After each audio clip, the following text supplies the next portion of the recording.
Welcome back to geometry. We're at 7-5 side splitter theorem. Before we get to our side splitter theorem, let's solve these two problems. And what we have here are two triangles. So let me click on my pen and let's draw the small triangle out. And there's our small triangle. We have a side here of 30. And if this whole length is 84 and this piece is x, that means that this piece right here has to be 84 minus x. So I'm going to put 84 minus x here. Alright, then we're going to draw our bigger triangle out. And we see that this whole length is going to be 84. This length is going to be 30 plus 15, which is 45. So the fact that we're told that these two triangles are similar, that means that what we're allowed to do is we can take 84 minus x is to 84 as 30 is to 45.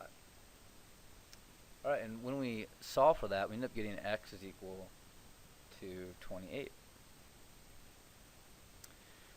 Alright, let's do the same thing for this triangle. We have our big triangle, which if we draw the big triangle out, we have 12 and we have x plus 7. And our small triangle, we have side length 5, and we know that this length is going to be 7. Okay, and just like last problem, I can take 5 is to 12 as 7 is to x plus 7. 5x plus 35 is equal to 84. 5x equals 49. X equals 49 fifths. Alright, we kind of have a new way that we can look at these problems if we're told that these lines are parallel. So if these lines are parallel here, and if these two bases of the triangles were both parallel, it now creates what's called our side splitter theorem, which says that if a line segment is parallel to one side of a triangle and intersects the other two sides, then it divides or splits the sides proportionally. Okay, and I have a question mark there as to why. Well, here's why. We would know that if these sides are parallel, these angles, angle 1 and angle 2, are corresponding angles. And these two angles are corresponding angles as well. And by the reflexive property, this angle is used twice by both triangles. So therefore, I can say by angle, angle, angle, these two triangles are in fact similar. So as we look at your notes, we have A over B. These two lines are parallel. That sets up C is to D. If we want A to C, I could go B over D. If I want D to K, then I could go B over J.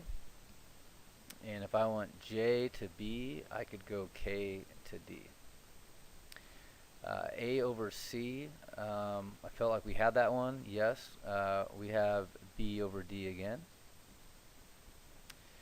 And then A to J would give me C to K.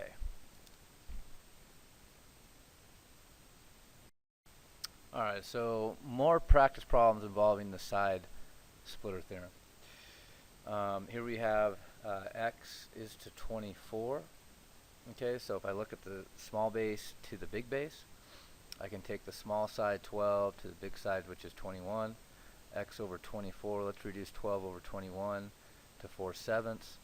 7x equals 96. X would equal 96 over 7. Moving over to the right, if this whole length is 33 and we have 12 here, this piece would be 21. Side splitter theorem, let's take x over 20 equals 21 over 12. Let's reduce 21 over 12, that would be 7 over 4. 4x is equal to 140. 4 into 140 would give us 35.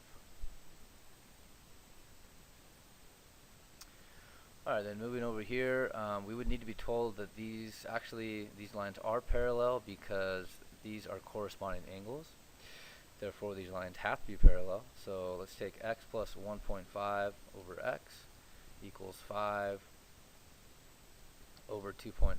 And then we could cross multiply and solve for x.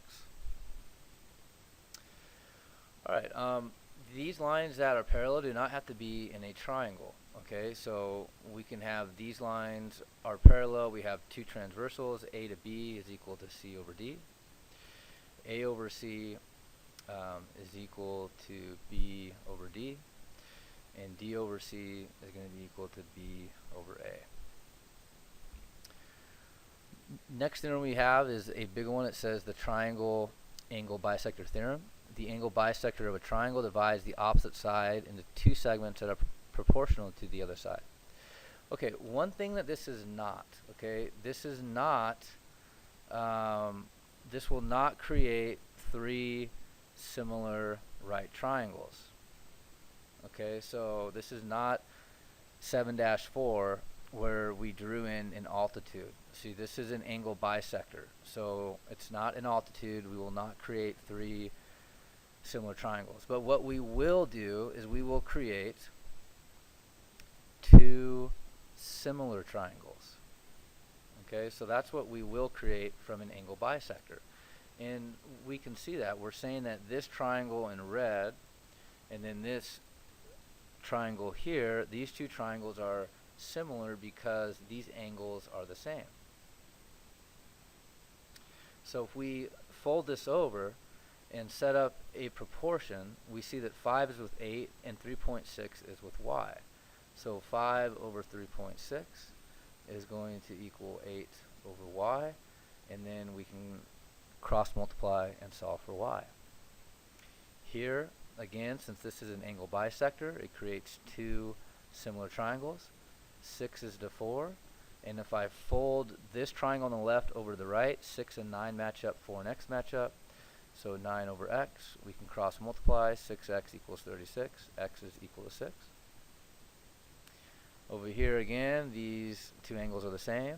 Therefore, GK is an angle bisector. 24 over x is equal to 40 over 30. And again, I can solve for x. Alright, even though this isn't a triangle, the same rules apply for the side splitter theorem. So I can say 6 over 12 is equal to 7 over x. 6x is equal to 84. X equals 14.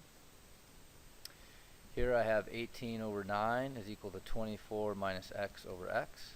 I could then cross multiply. 18x equals 9 times 24 minus x.